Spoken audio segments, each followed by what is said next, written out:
This is News.Ph, but it's not politics as usual. I'm Pia Ontiveros. We have with us tonight from the Philippine National Police, Director General Alan Purisima. Good evening, sir. Welcome to the show. Good evening, Pia. Thank you for being here, sir. Sir, just today there was an announcement that the crime rate went down here in Metro Manila by 60%. Pero last week lang, parang inaaraw-araw ata kayo ng krimen. Yes, actually, Pia, what happened was the crimes committed last week were highlighted, and we were been solving these crimes, and these incidents were so significant that it affected the thinking of our people. So para bang ang naging impression ng tao na araw-araw na lang may krimen? Yes. Dahil sa mga nahay. So when you say highlighted, what do you mean by that? Highlighted? Highlighted means yung parang napansin ng mga tao. Bakit nga ba napapansin? Kasi for example, the incident in SM. Ibig sabihin, rarely that you will see an incident in SM na merong ganon na robbery. So talagang papansinin ng mga tao. There are so many people in SM and they were affected by it.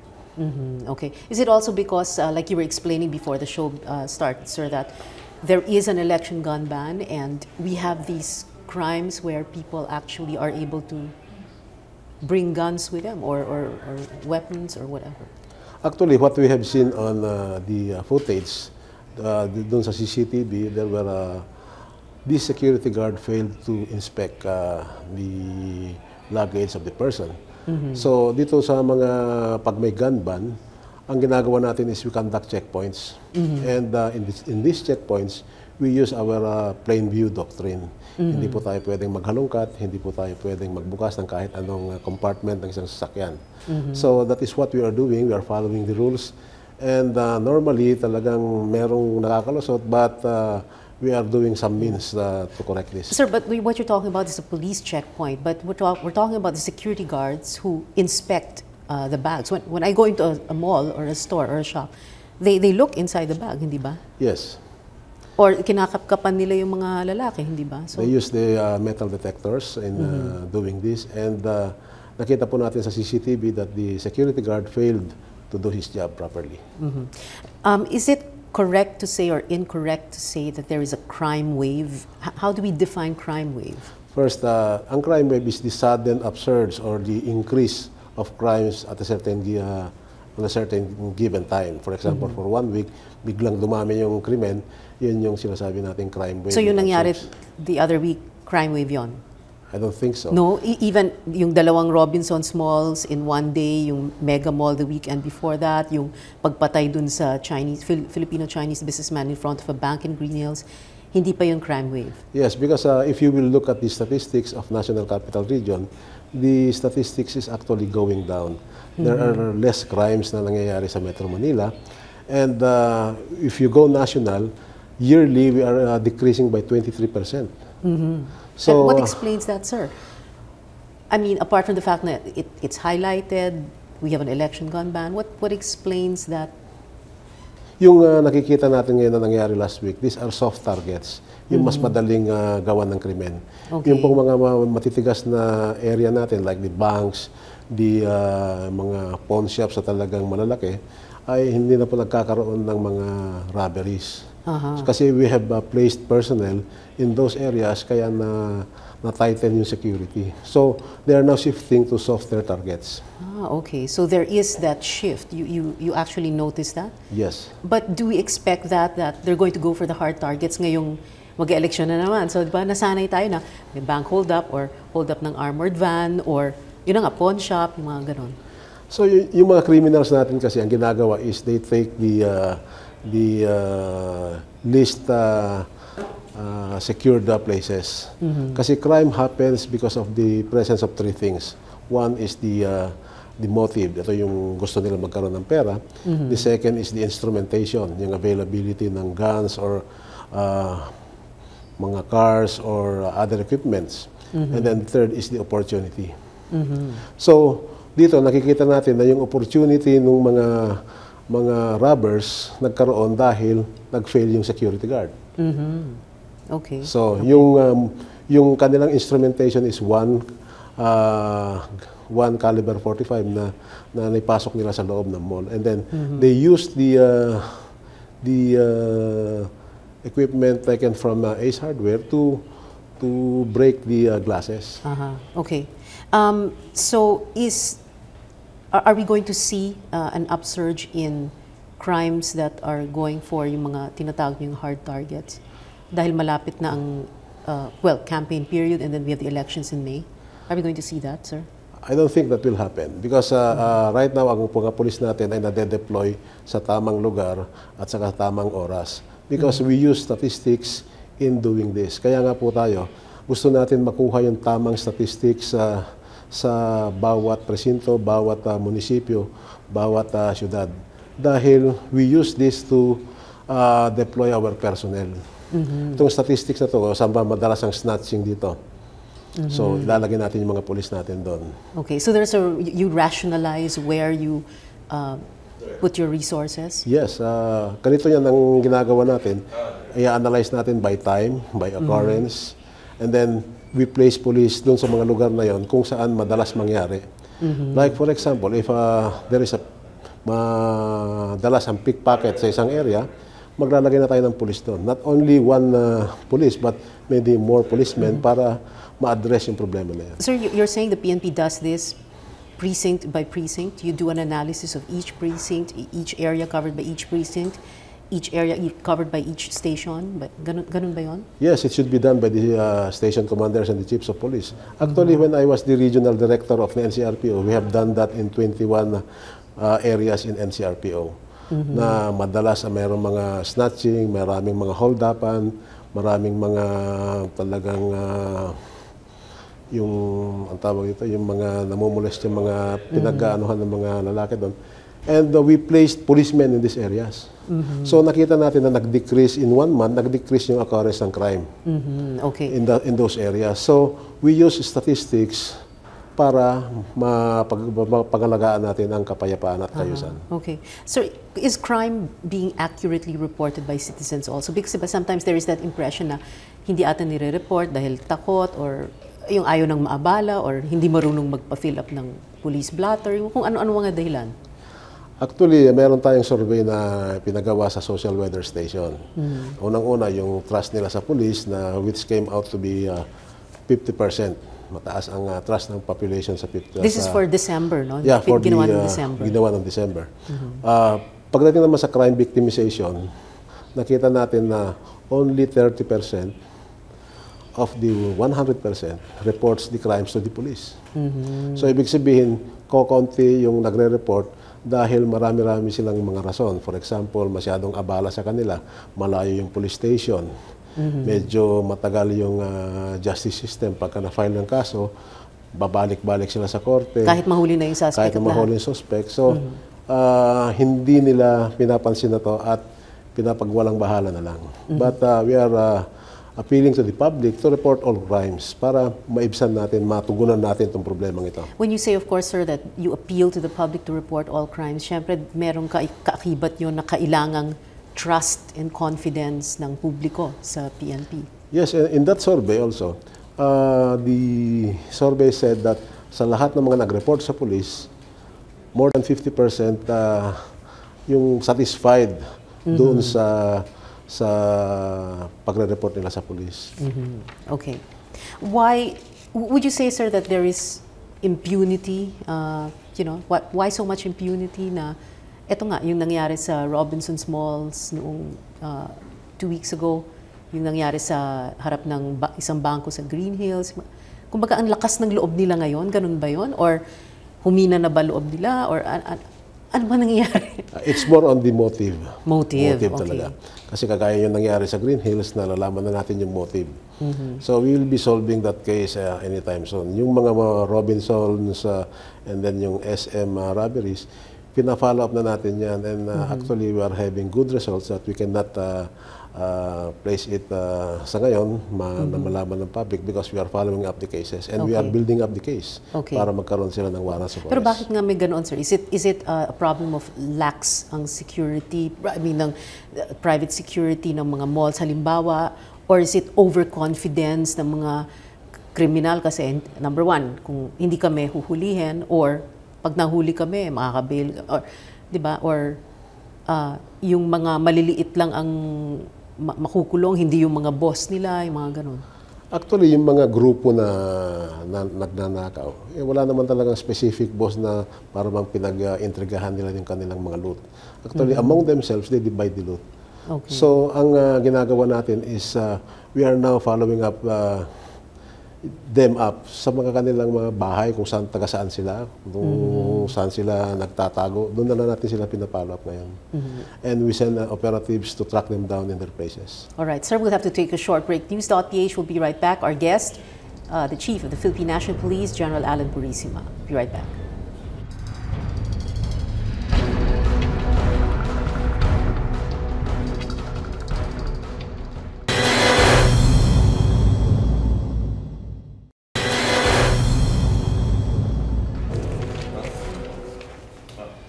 Welcome back. This is News.Ph on the Solar News Channel. I'm Pio Ontiveros. My guest tonight, PNP Chief Director General Alan Purisima. So there's a question from a Gilbert Domingo via Twitter at Red September 21.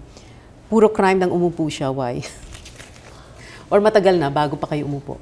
Actually, the crime that happens dito sa Metro Manila particularly is talaga inire-record natin lahat. Actually, ang ginawa natin ngayon is we ordered the audit of all blotters. Kasi kailangan makuha natin yung true crime picture so that we can plan better.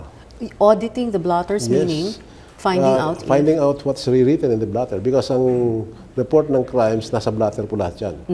So, I ordered the audit of blotters para bilangin natin talaga yung mga krimen na nangyari at na-report sa mga police stations.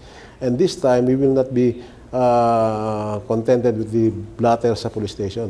We will be counting also the crime incidents that happens in the barangays and other law enforcement agencies. Okay. So, kukunin natin lahat yan. So, you mean yung nai-report sa barangay, yung nai-report sa...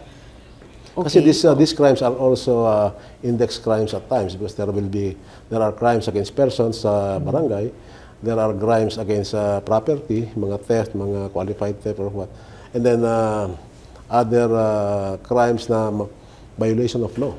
What are you trying to find out by auditing the blotter?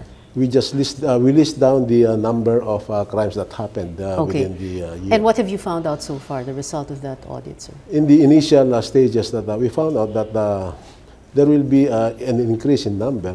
Pero ang gagawin natin dito is we will distinguish what is reported sa police station, what is reported to the barangay, and what is reported to other agencies.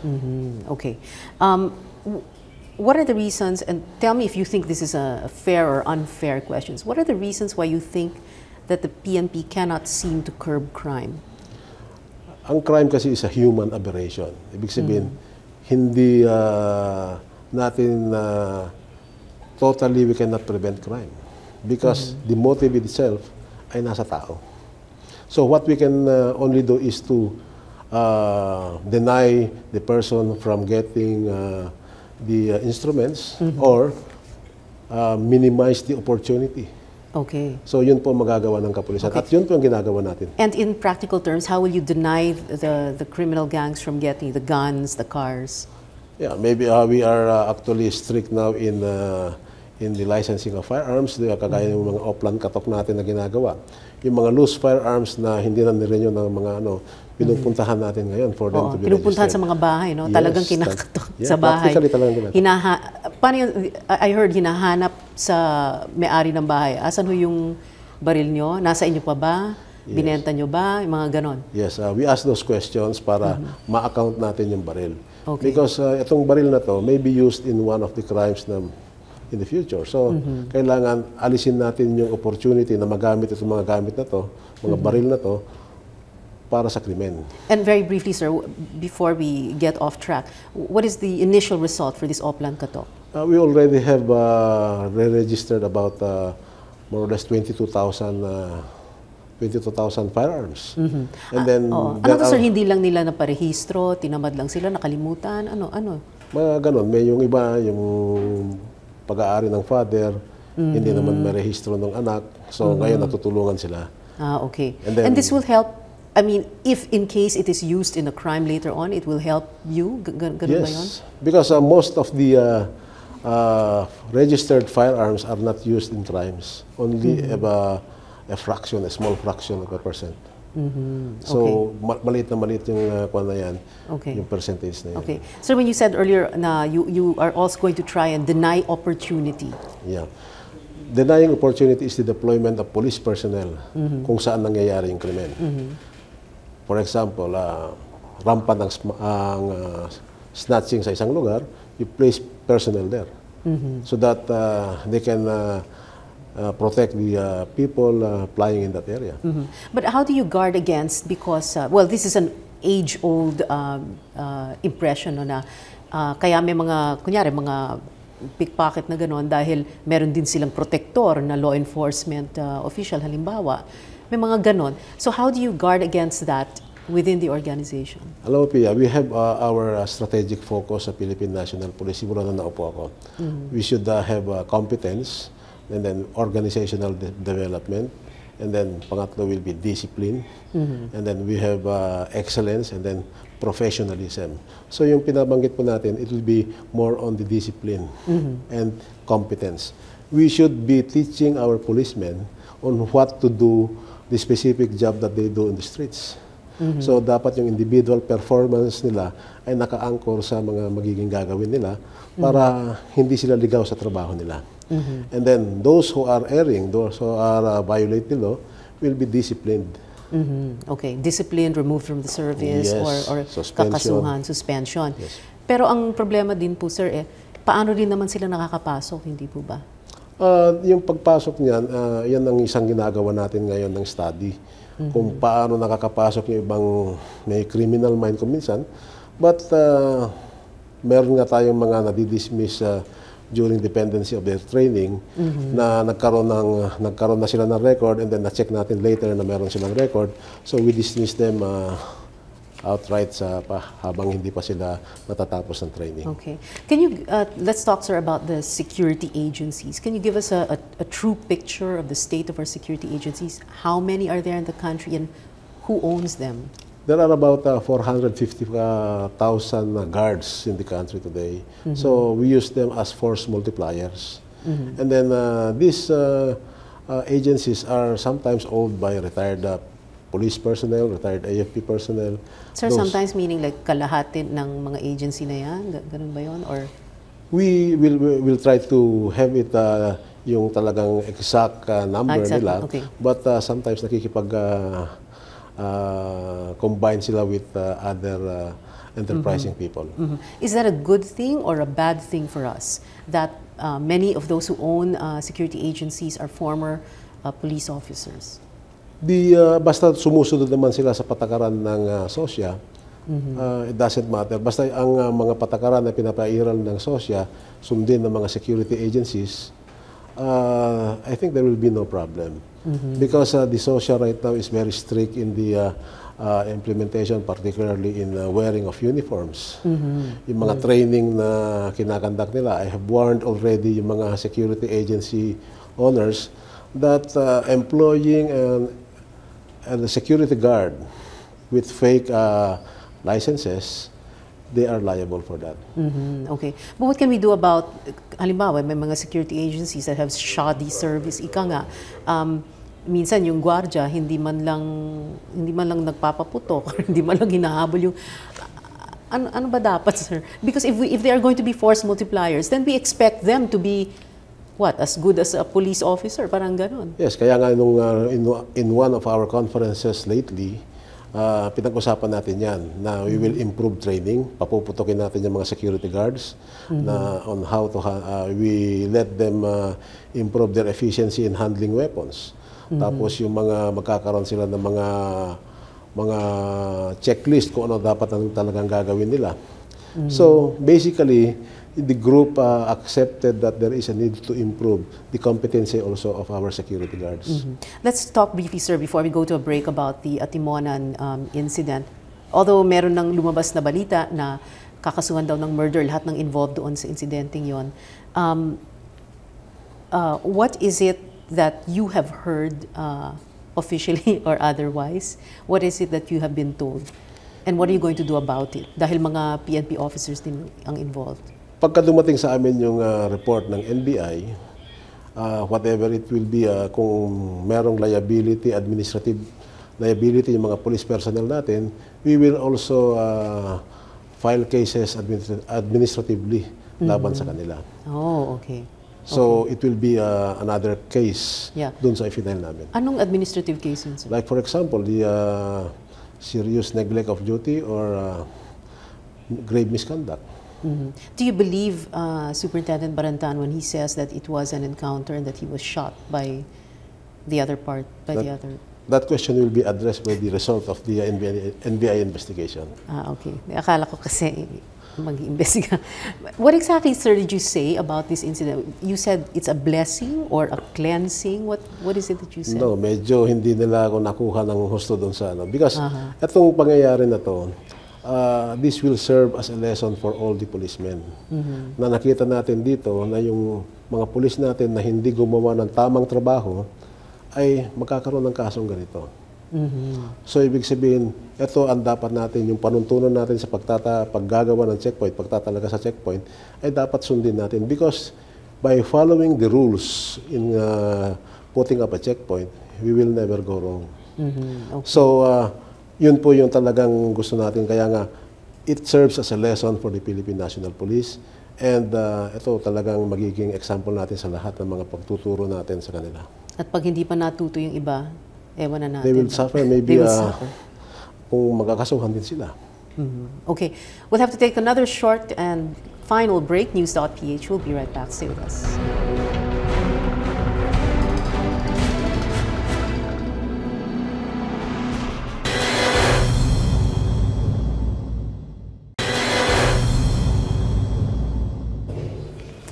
Welcome back. This is News.Ph on the Solar News Channel. I'm Pio Ontiveros. My guest tonight, PNP Chief Director General Alan Purisima.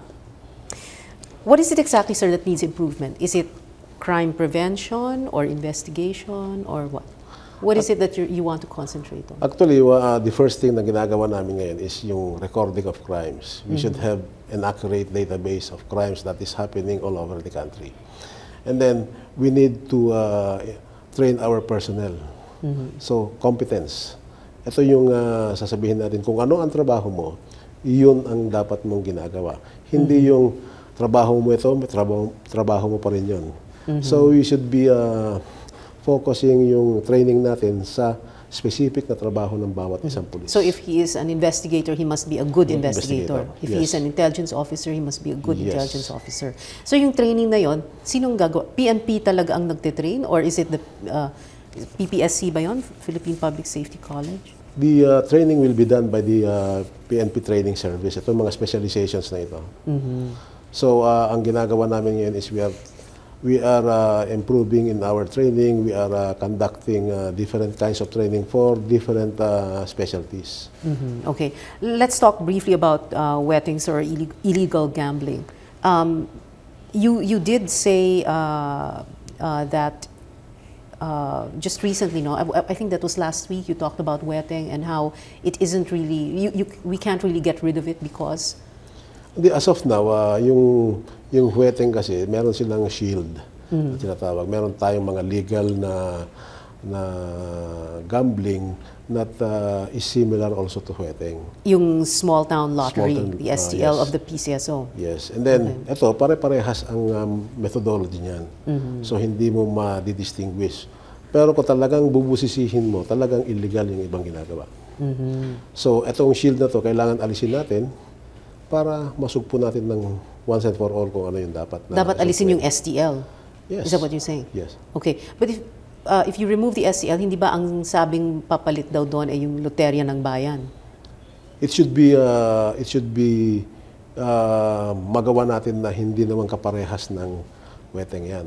Ibig sabihin, it should be monitored carefully by the authorities na kailangan open sa lahat yan, transparent lahat ng records para hindi po magiging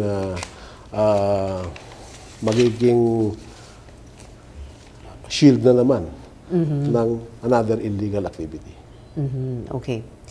Sir, I'm sure you get this all the time, no? In any interview, press conferences, parang lahat na lang ng itanong sa'yo ay negative no, tungkol sa PNP. Is there something that you can say is the biggest strength of the PNP? Is there, meron ba? Actually, nakikita natin in the latest SWS survey, nakita natin na 50%, plus 50 ang trust rating ng Philippine National Police. Sir, nung December yon, tingnan natin. But, sir, magpa-survey kayo ulit. Yeah, we will be doing that maybe quarterly or every 6 months. So, ganun ang ginagawa natin because we would like to determine yung talagang yung feeling ng mga tao, kung ano ang tingin nila sa kapulisan at kung ano ang gusto nilang gawin ng mga pulis. The statistics that we are presenting are from the policemen. So, ibig sabihin, pwedeng maging totoo, pwedeng hindi totoo. But pagka yun yan ay nanggaling na sa tao, sa mga bossing natin, mga boss natin, yan ay totoo. Na kung sinasabi ng mga tao na magulo yung lugar natin, kahit anong ganda ng statistics mo, pag sinabi ng mga tao magulo, magulo yan. Kaya kailangan aksyonan natin. Sir, so what is the biggest strength of the PNP? Yan talagang ang PNP ngayon ay marami sa ating mga pulis na talagang they are now adhering yung ating yung ginagawa nating tuwid na daan. So they have yung meron na silang talagang daan na talagang sinusunod para magawa nila yung tungkulin nilang bilang mga pulis. Sir, nabanggit niyo yung tuwid na daan. Of course, we all think of President Aquino when you say that. Paano kayo naging close? I mean, everybody knows nag-PSG kayo, pero I mean, marami namang opisyal na nag-PSG eh. During the time that I was serving the Presidential Security Group, I was normally assigned to accompany the President sa mga competitions, shooting competitions. And at the time, presidential son. He was a presidential son, yes. So, habang siyempre nakikipag-compete, nakikipag-usap din tayo. And then we exchange our experiences in the shooting competition, where you made the mistakes, ano mga magiging diskarte mo sa competition. So what is it that you think he liked about you? I mean, why did you get along so well? Have you thought about that? I mean, after all, he chose you to be Chief PNP, di ba? Ako kasi ang taong hindi marunong magsinungaling. Kumbaga sa pagka sinasabi ko yung totoo, kasi that is the only way we can serve better. Kaya nga tayo, serbisyong makatotohanan. Serbisyong makatotohanan. Yes. So, the President is the kind of person who appreciates honesty. Yes. Directness. Yes. He knows if you're lying to him. Yeah, he knows. Has that happened before? I don't think so. No. I don't remember any incident yet.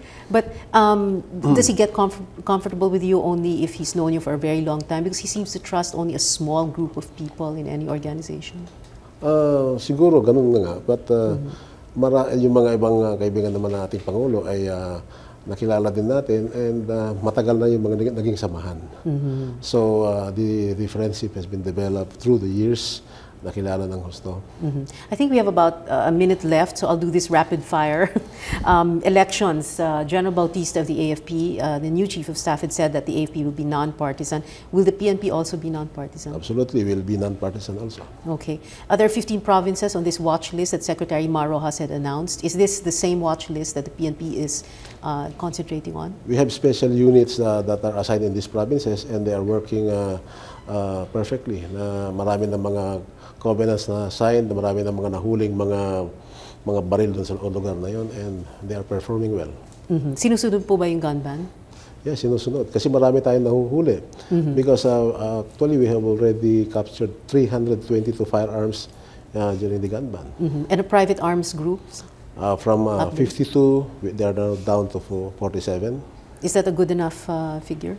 Actually, we are going after them kasi the legal side of it is making it hard. Okay. Are we going to see more of political killings, sir? Yan na talagang we would like to prevent yung mga political killings. That is why we are in close coordination with the candidates. Will we see a violence-free campaign period on election day? I hope so, and we pray hard for that. What are your thoughts, sir, on the announcement that your boss, the DILG Secretary, may just be the Liberal Party standard bearer in 2016? As he has said in one of his interviews, 2016 is far behind. Let's just concentrate on our work. Okay. And then I wanted to end the show light, so I learned that you that something you and the President have in common. You listen to music, no? Yes. What kind of songs do you listen to, sir? Good music. Like Songs, the hard to find in songs. Mga mention one song, sir, na alam ng viewers. maybe Perhaps Love. Perhaps Love. Yeah. Sample, sir? I really don't know the words of I don't. Sir, Perhaps Love is like a resting place. Yes. Na, sir, kantahin nyo. Ayaw nyo, sir. Perhaps love. Yeah, ganun. Yun na It's yun, like sir. a resting place. Okay. Pinakanta ko si GPNP. Thank you very much, General Alan Purisima. I wish we had more time, sir. I hope we Thank can have you. you back here po on Thank you, Solar Pia. News Channel. Thank you so much, sir. And thank you for watching. We'll see you again next Wednesday. Good night.